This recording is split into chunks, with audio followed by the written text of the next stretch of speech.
I do not understand karma as a system of reward and punishment. That's a very sort of Abrahamic concept we have in our mind. We're taught that in the Abrahamic tradition. That's not the meaning of karma. It's simply that everything is energy. Thought is energy, words are energy, action, and whatever you put out there leads to an effect. There's a cause and an effect.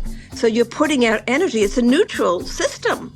And in some way, that has to rebalance itself. And so I see karma as a way of the universe rebalancing itself.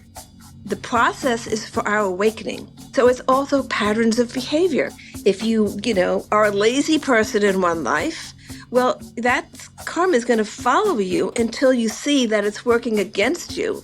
And you have to change that pattern of behavior, a pattern of thinking. If you're a very jealous person, well, that is going to follow you until you have experiences, whatever the experiences are, and there could be a whole range. It's not one thing that help you overcome that tendency. So it's things come our way to help us overcome tendencies that are blocking our progress. Patterns of thinking, patterns of behavior, and things that we do. There are some instances.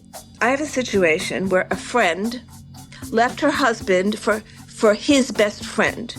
20 years later, she married that best friend. 20 years later, he left her for her best friend. And I thought, wow, I've never seen such an exact duplication of things in one lifetime.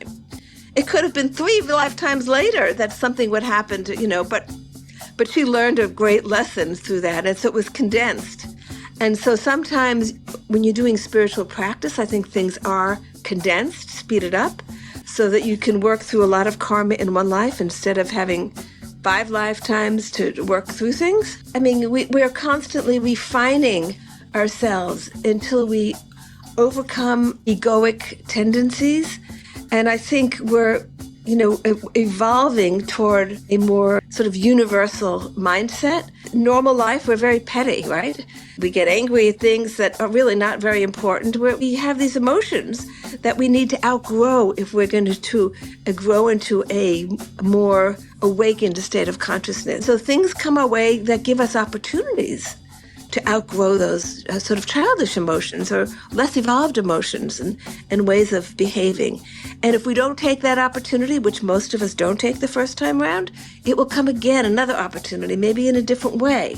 And if we don't take that opportunity, then we'll get a third opportunity that comes our way. Eventually, we'll get it.